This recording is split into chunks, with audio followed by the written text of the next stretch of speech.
Ủa nhưng nó tụi bị to này nhẹ xa ya là ya tới cho vào cho nên chơi mà cả tụi ya tụi đàn xa này ya cứ cứ công mà ya ở ít tụi đi nhau đồ san đi chơi đi chơi tụi ya nhau nhau này ya chơi nhiều mà đâu kia rồi nữa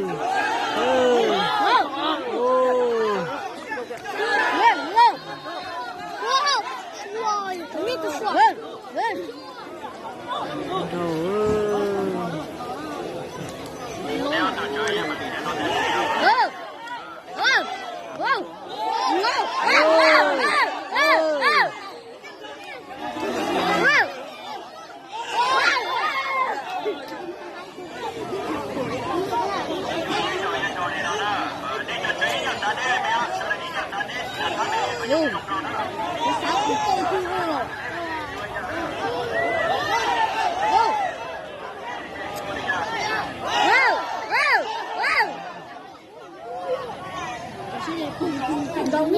ô thì bao tử chỉ bỏ rong đi chỉ thôi lên nhỏ đi chạy nữa người mình trong cái con này đấy là tôi sẽ lấy ô sông xài không gì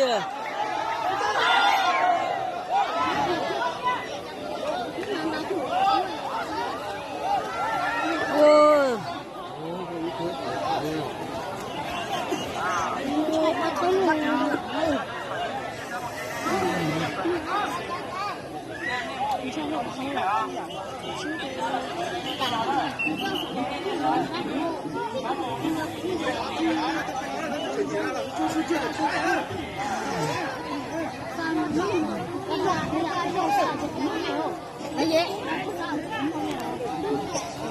要是要用这红绿油，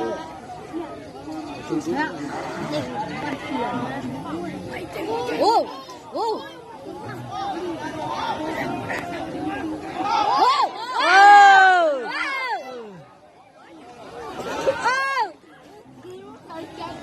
你赶紧读完了读歌，呀呀赶紧嘛，看呀赶紧嘛，呀赶紧读嘛了读歌呀，歌背上。nhà chú cùi là来这种，lấy chợ đâu lấy chợ đâu nếu đi chú tôi thế nơi nhỏ lắm mua有没有？哦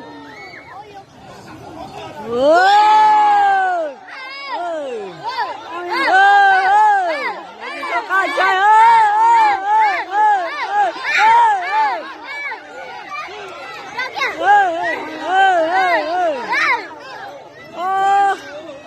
lo dậy thôi chỉ là ăn việc công nghệ ơi nhìn như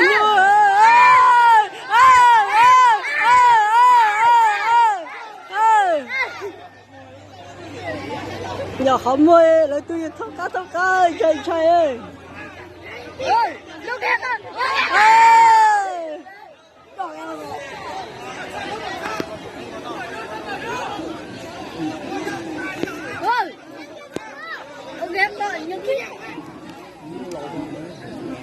tôi thấy rồi à,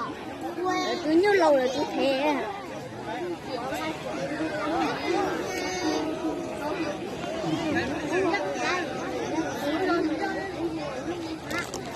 ô lần đi con ta lệ ơi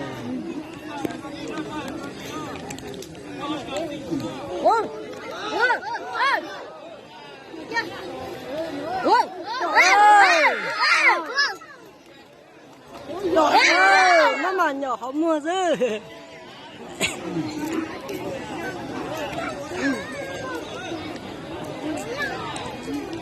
đây là sắm một đu ruộng ha để sắm một đu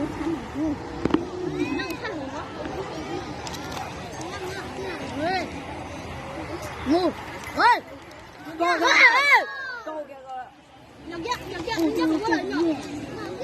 nhậu kia là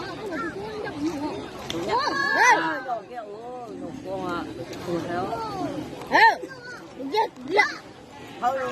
thì con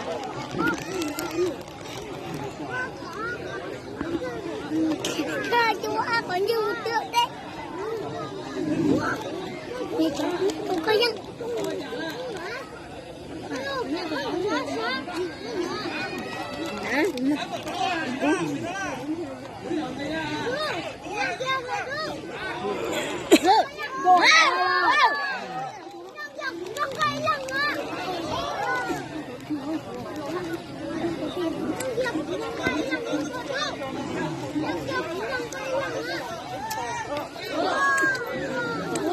Wow, dọc ra coi.